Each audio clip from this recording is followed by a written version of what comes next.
Central Minnesota Sports Hub. It's the Morning Sports Desk, presented by Wadena's Pizza Ranch and FunZone Arcade. Available on Apple Podcasts, Spotify, or wherever you get your podcasts, and streaming on YouTube.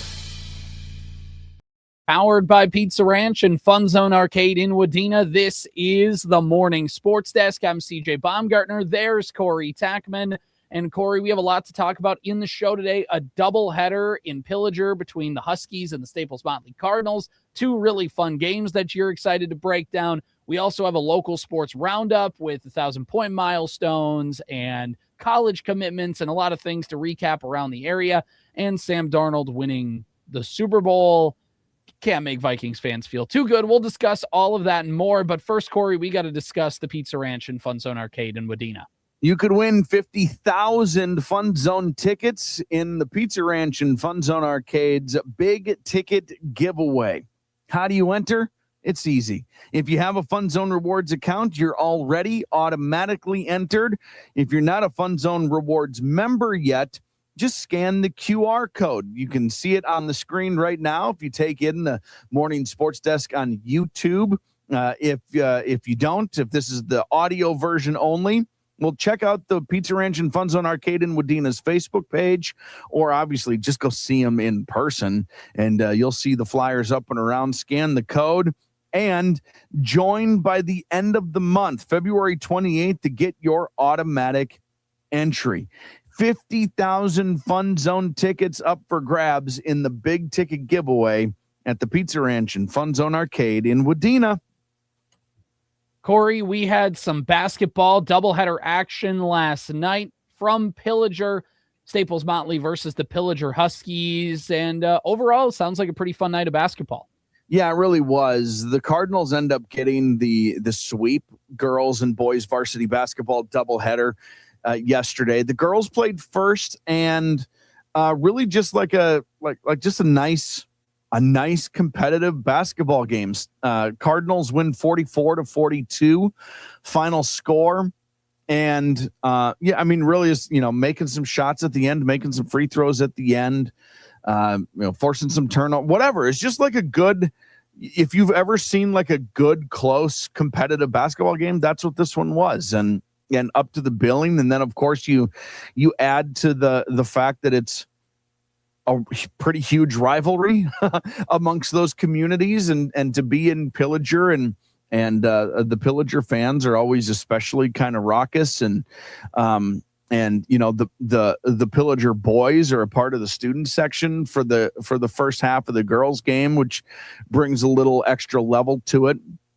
But yeah, the Cardinals win the girls varsity 44-42, and then the boys game happened. And let me tell you what, that energy in the gym for the boys game was the best atmosphere I've seen this season, and would rival and is going to rival a lot of section games I'm going to see. It was that rivalry kind of personified. Student section full, white out, standing the entire time. The parents section across the way, the community section that's across the way, and then also right behind the Pillager bench, absolutely full. The Staples-Motley section, their half of the bleachers, absolutely full. It was awesome. Staples-Motley boys led at the half. I think it was an 11-point halftime lead. It was an 11-point difference in the final score. Cardinals complete the sweep, 70-59. The final, Pillager had it within 5. I think it was the closest at one point in the second half. And every time they would kind of make a scream at it, the Cardinals would then pull away. And all of a sudden it was like, oh, look at that. It's very quickly 9 points again. And so the final score, 11 points is a big enough margin to make it seem like maybe that it was comfortable. It was never comfortable. And it was, again, the energy in that place was perfect. It's weird. We talk about it all the time. People talk about it all the time. Sometimes I think it's an overstated experience, but it's shocking to me how an energy is like a real thing, a palpable thing that exists in a gym, and like the girls, Pillager and Staples-Motley girls, are both in 7AA, but the Staples-Motley boys moved to 8AA this year. So this wasn't even a section rivalry. It's not a conference rivalry. It's just we live close to each other and we hate each other. And it was cool, man. It was really, really, really great to be a part of that in the gym. There was another radio station there, and there were many, many times throughout the course of that boys game, timeouts, whatever, we'd kind of see each other out of the corner of our eye, look at each other, and one of us would just go like, oh, we had to catch our breath because it was breakneck. It was loud. It just felt like at any moment that somebody could punch somebody else, but not negatively. You just were expecting two people to shove each other in the chest and scream, let's go, to bring the best out of each other, not team it. And you know what I mean? It was great.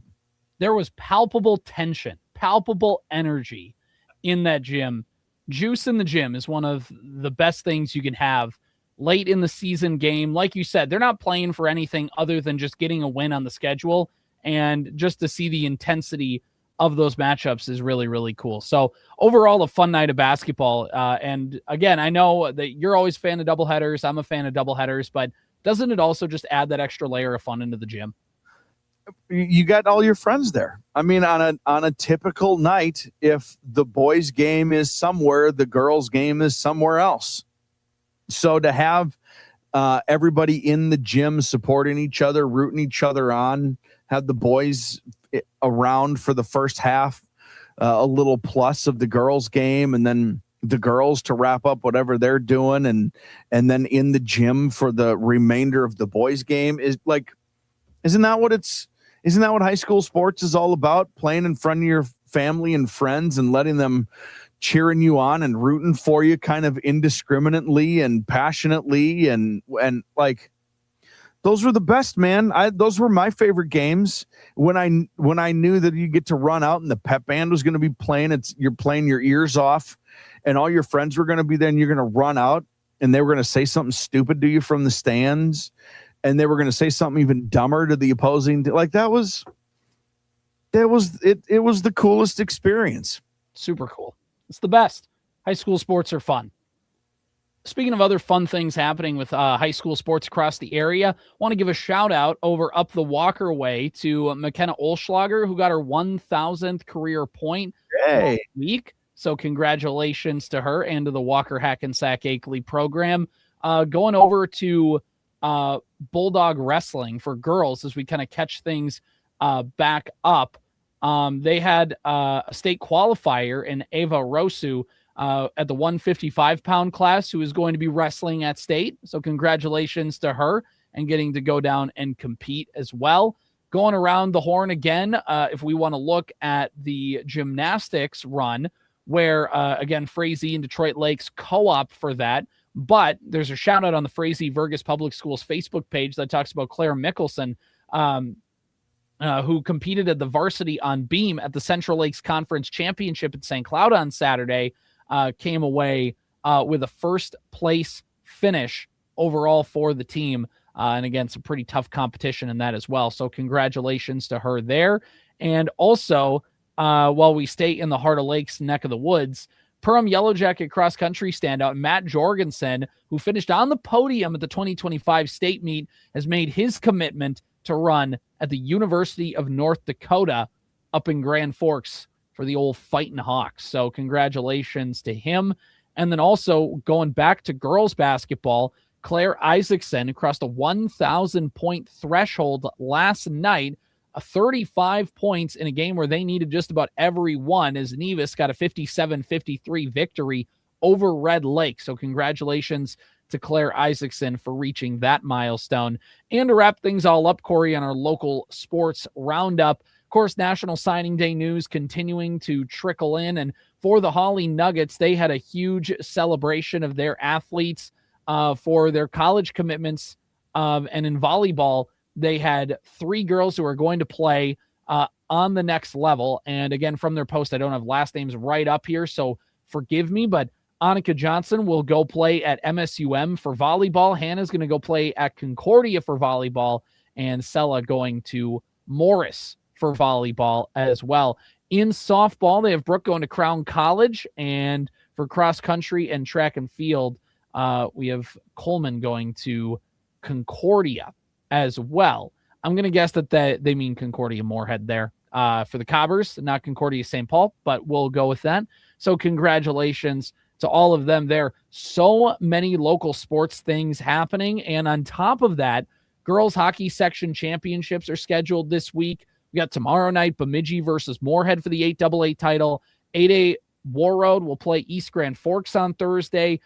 The Section 6A semis are tonight with St. Cloud Crush versus Northern Lakes, Fergus Falls versus the Sabres Tell St. Stephen, and Sauk Rapids Rice Co-op. The Stormin' Sabres, they're called, which is pretty cool. And the 6A title game tonight, is Thursday in Alexandria. So much happening, Corey, around the region. So much happening with all this. It's that time of year, you know? Not to mention that, I mean, you mentioned one girls wrestler, but we've had like dozens of area girls wrestlers punch their ticket to the state wrestling tournament. A more comprehensive look at state wrestling will come in the next couple of weeks, because the boys section stuff is happening this week and beyond with team, right? Is a team first and then the individual. So like, we've got a bunch of comprehensive wrestling coverage that is not too far away. So we want to make sure kind of we cover our bases there too. If you're waiting for some of those results from us, we're compiling it all at once as it happens. So yeah, man, it's happening. We're in it. It's February now, which means as of pretty much today, through a month from now, maybe even more, the next 5 weeks or so are going to be bananas. Bananas. It's going to be bananas. Banana. Exactly. Okay, Corey, let's wrap up the show here and talk a little football, because the Super Bowl is over. Yep. And Sam Darnold hosting the Lombardi Trophy. And I think if you were to go back like 2 years ago and just tell yourself, hey, man, you know, Sam Darnold's going to be, or like 18 months ago, and say, hey, Sam Darnold is going to be hoisting the Lombardi in 2 years, or like within the next 2 years. You go, whoa, like for the Minnesota Vikings? No, the Seattle Seahawks. We've talked about this. We had a long conversation yesterday off the microphone, Corey, because let's be honest, from a Vikings perspective, the Super Bowl is all about Sam Darnold getting to hold up the Lombardi Trophy. And we talked about this a ton yesterday off the microphone, where it's the Vikings had a plan. They stuck to that plan of a rookie quarterback. They stuck to that plan of a rookie quarterback contract more than anything. And when you let Sam go, there definitely is there definitely are conversations in the building, right? You're definitely like, who do we want to go with? Who do we want to prioritize? How do we want to do this? And there had to have been like a conversation in the room, right? Of like, what if Sam Darnold goes and has success? And somebody had to say, or like, well, what's he going to do? Go win the Super Bowl? That's got to be like the worst outcome possible for us. And that's the timeline we're living in. Yeah, it's the timeline we're living in. And also, if that really was the conversation, like, I mean, didn't they have Sam Darnold as their starter last year with expectations that he could lead a team to a Super Bowl? So what sort of weird, terrible insight is that? You either did think he was Super Bowl capable or you didn't. I don't understand. Like, we've learned more and more as with each passing day that some of the decision making behind the scenes in the Vikings building was flawed. Yes, and they admitted it. They said, the Kwesi Adolfo-Mensah said, we were working with incomplete information, and you decided to put your jobs on the line with incomplete information. Yeah, and that's your job, man. That's your job to get the information. I don't know. Like, that's a way to tell on yourself. Exactly. And this is the thing to tie it all back in, to avoid having like a half-hour conversation, that whatever, to avoid kind of long-winded conversation. This all winds down to the Minnesota Vikings. Maybe they chose J.J. McCarthy, maybe they didn't, but they were working with incomplete information. Well, what they actually did, they actually were choosing the rookie quarterback contract over Sam Darnold and over the team. They thought to themselves, we are going to build this epic roster around JJ McCarthy. And as long as JJ McCarthy's not completely bad, we're going to be okay. And you want to know what? It actually wasn't the worst calculus they could have made. But again, as we talked about, what's the worst case scenario for letting Sam Darnold walk? He's going to go to a team and immediately win a Super Bowl. What's the worst case scenario situation for the Vikings? JJ McCarthy is going to be bad and injured and a combination of both. And that's what happened. If this all stems to just JJ McCarthy being better than what he ended up producing. And for whatever reason, whether he needs more time, whether he's actually going to be bad, that's not what I'm saying. The point is JJ McCarthy was bad. And I think the Vikings all got together and said, as long as JJ McCarthy isn't completely bad, we should be able to find a way to be competitive.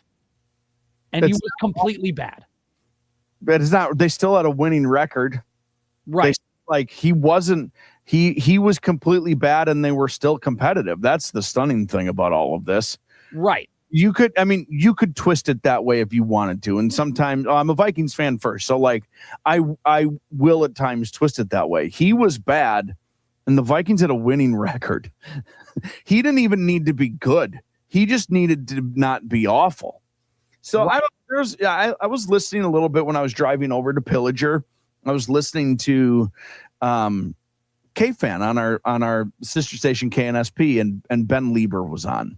And he was asked about the Kwesi situation, and he made a point about how I'm paraphrasing, so forgive me if I don't get this exactly correct, but he was like, sometimes there's nothing you can do about draft picks. Yeah, yes, you want to hit them, but it's really easy to forget that Lewis Cine coming out of college was a dog. And he literally, he was a part of a great Georgia Bulldog defense. Not anybody who thought that was a bad pick at the time. Now, maybe you question, should they have picked Hamilton over him? And they didn't pick Hamilton, but they still picked the same. I understand those arguments, but sometimes draft picks don't hit, and that's a part of this. And it's understood. Now, to quick tangent off of that. That's fair, and I appreciate that perspective, and I think I agree with him. But also, you got to get some of them right, and he got so few of them correct. But then the other point he made, and he was like, it wasn't the drafting so much, it was some of the other decisions he made. For example, why would you make that deal with Detroit? And this was the specific example he gave. Why would you give he's like, that was one that perked my ears up and some conversations around. He didn't necessarily remember, by the way, the Vikings in the second round traded down again with the Green Bay Packers, and they drafted Christian Watson with that pick. So he didn't necessarily say it was conversations within the Vikings, but he was conversations were why are you making that move within the division? Why are you giving them the opportunity to make two correct picks? Give them the opportunity to screw up on a one-off it was just this weird. He's sometimes he got a little cute with his decision-making process. And I tell that whole paraphrase story to agree with what you said. He got cute about a quarterback contract and forgot about the players. That this is players still have to play the game. This isn't a computer generated, a simulated video game, chessboard, whatever. You still need players to play the game. And he got cute in a couple of his decisions, and it cost him his job. Yeah, exactly. And to where it plays for the Vikings now, they have to figure out where to go forward. They have to figure out how to do all of that. They got cute in terms of they thought they could skip the plan. Really what they should have did, and it's what we go back on the show a year ago. You can find me and Corey talking about this and going, yeah, maybe Sam Darnold on the franchise tag isn't a bad idea. We didn't say Sam Darnold's going to win the Super Bowl next year, sign him to a 5-year contract, trade JJ McCarthy. We were not saying that. What we're saying is, it wouldn't be a bad idea just to bring him around one more time. What's the harm? And they decided to get cute. Games that scared a lot of people. And And that scared a lot of people, made a lot of people feel really good because they didn't want Sam Darnold. They wanted J.J. McCarthy. And because of that, it gave them a reason to go, perfect, now we can jump right onto McCarthy. And it was like they got cute. McCarthy got hurt. They had a great plan, by the way. Their plan was good. Their plan was to have Sam Darnold come in, be the guy for a year. J.J. will develop behind the scenes, and then they'll move on. They didn't foresee Sam Darnold being as good as he was because they wouldn't have signed it. If they knew how good he was going to be, they just would have signed him to a multi-year contract like the Seahawks did. And they just wouldn't have drafted a quarterback and moved on. But when he was really good and when J.J. McCarthy got hurt, that should have been J.J. McCarthy got his entire rookie season wiped out. He needs more throws and development. He needs a year practicing behind the scenes, throwing footballs, working on his technique in ways where he doesn't have to go into a game and get scrutinized for how he does stuff. He just needs to go be alone and go do this. Let's let Sam Darnold come in for another year and be that quarterback and let him develop, and then we'll reevaluate again in a year. But they got cute on their process and they stuck to their plan, and that's the thing about the best laid plans. They never do work out. And so this is why you have to be flexible, and they just weren't, for whatever reason, whether the owners wanted to move on to McCarthy, whether Kevin O'Connell did, whether it was all Kwesi, I don't know, and I don't really care. They made the wrong decision, and now we went from, we don't need Sam Darnold. Sam Darnold's not good. We don't need Sam Darnold. And now the Vikings organization is in a spot that's, will Derek Carr save us? Do we need to bring back Kirk Cousins? Like, that's how you know you screwed up, right? Like, they went from Sam Darnold, who's a very good quarterback that won 14 games, and they're like, we need to swing for the fences. We need to, like, and there was a calculus, too, of, like, maybe you hit your ceiling with Sam Darnold. Who knows where you can go with J.J. McCarthy? That, I think, is also a fair argument at the time. But now you're in a spot where you're not swinging for the Super Bowl anymore. You're finding who's a quarterback that can get us to the playoffs because we have a good team, and at the very least, can Kirk Cousins win us 10 games and get to the playoffs? And that's, it just is, Vikings fans are back in quarterback purgatory. It's kind of my entire life as a Vikings fan. It's I mean, it's Jim McMahon, it's Dante Culpepper, it's Randall Cunningham, it's Warren Moon, it's Jeff George, it's Matt Castle, it's Brad Johnson, it's Brad Johnson again, it's Tavares Jackson, it's Christian Ponder, it's Brett Favre, it's Joe Webb, it's fill in, like the fact that Kirk Cousins was the quarterback for as long as he was, I'm now learning at 40 years old was such a freaking outlier. Like, that just doesn't, Vikings quarterback existence. I think if Cleveland and Chicago didn't exist, people would talk about how the Vikings just have not ever had a quarterback. Never. Basically in my lifetime. Like, Dante had a nice little run. Kirk had the longest run. I mean, you could go back farther, right? Where, of course, Tommy Kramer was around in France. Since Tommy Kramer, this franchise is not at a consistent franchise quarterback. And maybe Kirk is that. Maybe it's up until Kirk. But there just never was. I mean, his whole tenure was short-term contracts that never made you feel like he was. It was before Kirk. It was Dante, because it was Dante's job. He just got hurt kind of in the in between. So there were just these years of handoffs to someone else. But like Dante would have been the MVP one year, but Peyton Manning broke every record in existence.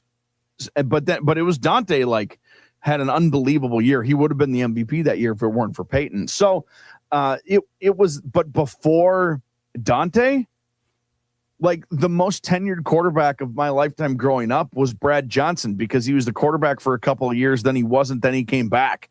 Like, that was the most consistent person we saw at that position.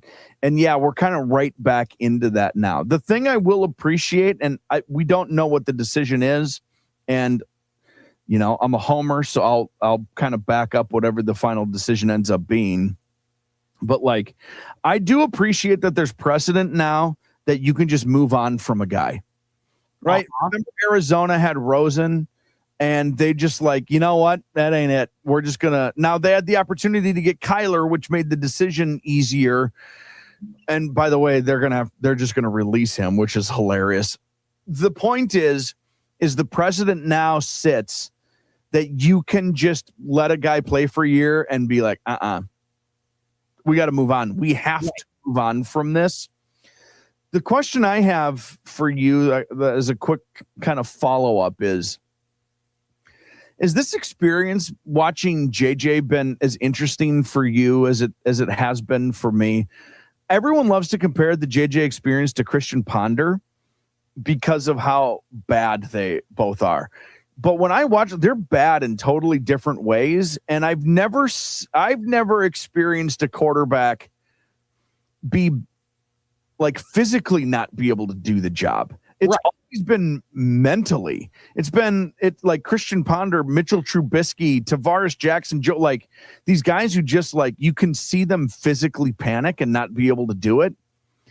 But then watching JJ is just like an out route is thrown into the third row of the bleachers. Like, what the hell? How can we? The inaccuracy part of this all has been, I've never seen anything like this. Well, and that's the thing. Yeah. I mean, it's been something that you just don't see. And it's why, again, JJ McCarthy can make a flash play or he can run and he may whatever. But like, you could put a little highlight together. You can put a little TikTok edit together for JJ McCarthy, and you can convince yourself that he's done enough to earn you your trust.